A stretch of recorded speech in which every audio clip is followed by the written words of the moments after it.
अस्सलाम वालेकुम। आज की वीडियो में मैं आपको दुनिया के कुछ ऐसे लकी लोगों के बारे में बताने जा रहा हूँ जिनको बाई चांस खजाना मिल गया और वो रातों रात अमीर हो गए।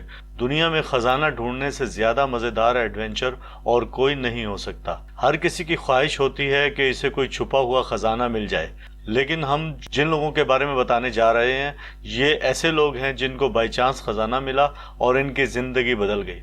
सबसे पहले हम आपको एक शिप के बारे में बताते हैं। 1985 में एक ट्रेजर हंटर जिनका नाम मिल फिशर था, वो एक दिन डाइविंग के लिए समुंदर में गए। इनका खजाना ढूंढने का कोई इरादा नहीं था, लेकिन उन्होंने डाइविंग के दौरान पानी में एक शिप रैक देखा। ये असल में एक स्पेनिश शिप कैलियन अटूका था जो कि 1620 में स्पेन से कोलंबिया खजाना लेकर जा रहा था, जो कि रास्ते में डूब गया था और किसी को इसकी लोकेशन पता नहीं थी। बाई चांस मेल फिशर ने इसे ढूंढ लिया। इसे शिप में 40 टन सोना चांदी, 1,14,000 सिक्के, बहुत से आर्किटेक्ट्स और अनकट डायमंड भी मौजूद थे। इस शिप से रिकवर होने वाले ट्रेजर की वैल्यू $450 मिलियन। ये अटूका ट्रेजर इंसानी तारीख के सबसे वैल्यूएबल खजानों में से एक था।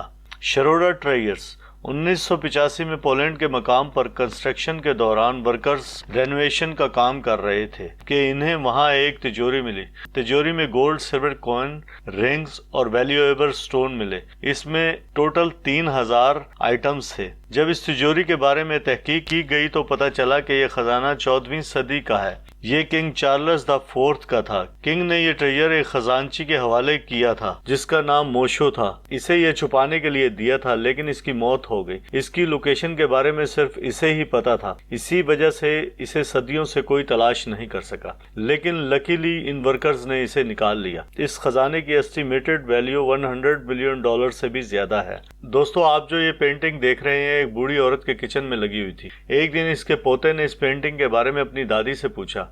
बूढ़ी औरत ने बताया कि इसने ये पेंटिंग एक पॉन शॉप से खरीदी थी। इसका पोता इस पेंटिंग को एक एक्सपर्ट को दिखाने के लिए लेकर गया। वहां इसे इस पेंटिंग के बारे में पता चला कि ये चिमू बॉय नामी एक फेमस पेंटर की थी और इसे 1280 में बनाया गया था। सिर्फ इतना ही नहीं, ये पेंटिंग गुम हो गई थी और सदियों से आर्टिस्ट इसे तलाश कर रहे थे, लेकिन कोई सोच भी नहीं सकता था कि ये वैल्यूएबल ट्रेजर एक ग्रैंड माँ के किचन की दीवार पर लगी होगी। चिमू बॉय की इस दुनिया में सिर्फ 10 पेंटिंग मौजूद हैं। इस पेंटिंग को $30 मिलियन में बेचा गया।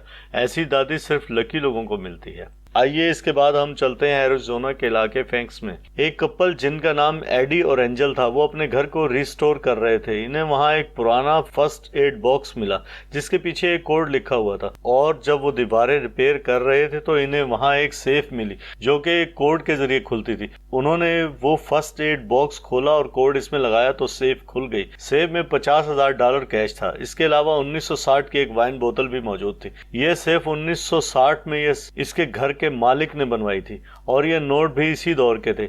इतने सालों तक ये सेफ छुपी रही और लकीली इस कपल को मिल गई। इसके बाद आपको बताते हैं एक नावल के बारे में। मार्क ट्वेन एक अमेरिकन राइटर थे और ये इतने फेमस थे कि इन्हें द ग्रेट अमेरिकन नॉवेलिस्ट कहा जाता था। 19वीं सदी में उन्होंने एक 600 पेजेस पर मुश्तमिल एक नावल लिखा था जो कि एक लाइब्रेरियन को भेजा ताकि वो इसे संभाल कर रखे और बाद में इसे पब्लिश कर सके। अनफॉर्चुनेटली मार्क की डेथ हो गई और वो नावल लाइब्रेरी में ही पड़ा रहा। इसके बाद 1991 में इस लाइब्रेरी में काम करने वाले एक शख्स ने सफाई के दौरान इसकी खोज की। जब इसकी तहकीक की गई तो सब हैरान रह गए। इस लाइब्रेरियन को $1.5 मिलियन की ऑफर की गई, मगर इसने ये नावल बफेलो लाइब्रेरी को बड़े सस्ते में बेच दिया ताकि ज्यादा से ज्यादा लोग इसे पढ़ सकें। फिर भी एक नावल के एतबार से इस नावल की वैल्यू बहुत ज्यादा थी। दोस्तों, नॉर्दर्न आयरलैंड में बैली कैसल नामी एक किसान था जिसकी वेडिंग रिंग गुम हो गई थी, जिसके लिए वो अपने दोस्त के साथ मेटल डिक्टेटर लेकर फसलों में चला गया। अनफॉर्चुनेटली इनको वो रिंग तो ना मिल सकी, मगर इनको रिंग तलाश करते हुए सोने के पुराने 84 सिक्के मिले जो कि 16वीं सदी के थे, जिनमें एक सिक्का हेनरी द 8 ईरा का गोल्ड कॉइन था। ये बहुत ही वैल्यूएबल था। ये कॉइन कलेक्शन एक रियल ट्रेजर था। इन सिक्कों की एस्टिमेटेड वैल्यू 1 लाख पाउंड से भी ज्यादा है। ये नॉर्दर्न आयरलैंड की हिस्ट्री की सबसे वैल्यूएबल कॉइन ट्रेजर था। इन दोनों दोस्तों ने इन सिक्कों को बेचकर पैसे आपस में बांट लिए। ये सच में बहुत लकी थे। ये जो पुरानी स्वेटर आप देख रहे हैं शायद इसे कोई फ्री में भी लेना पसंद न करे, मगर एक शख्स ने एक थ्रिफ्ट स्टोर से इसे सिर्फ 58 सेंट में खरीदा था। जब ये इस स्वेटर को लेकर घर आया और इसने देखा कि इस स्वेटर पर लंबार्डी नाम लिखा हुआ है। लंबार्डी 1950 के फेमस फुटबॉल कोच थे। इस शख्स ने जब इंटरनेट पर सर्च किया तो इसे 1950 की एक तस्वीर भी मिली जिसमें लंबार्डी ने यही स्वेटर पहना हुआ था। इसने फौरन ये स्वेटर एक्सपर्ट को दिखाई और कंफर्म हो गया कि ये रियल है। चंद दिनों बाद इसने ये 58 सेंट की स्वेटर $42,000 में बेच दी। ये सच में बहुत लकी था।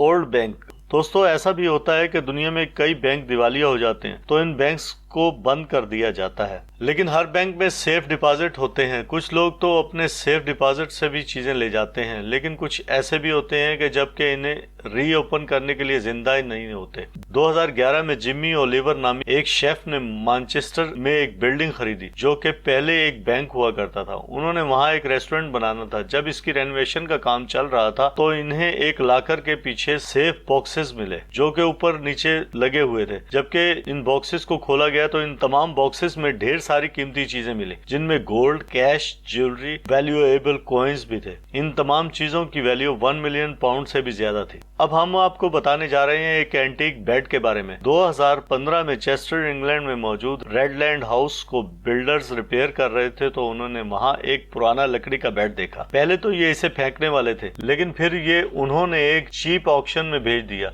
इस ऑक्शन में एक कलेक्टर ने इसे खरीद लिया और इसके लिए 2000 पाउंड पे किए। इसने जब ये बेड एक्सपर्ट को चेक करवाया तो पता चला कि ये किंग हेनरी VII का था, जिन्होंने सन 1457 से 1503 तक इंग्लैंड पर हुकूमत की थी। ये बेड बहुत ही वैल्यूएबल था और इसकी एस्टिमेटेड वैल्यू 20 मिलियन से भी ज्यादा बताई जाती थी। दोस्तों, उम्मीद है आज की वीडियो आपको पसंद आई होगी। कमेंट्स करना ना भूलिएगा और चैनल को सब्सक्राइब जरूर कीजिएगा।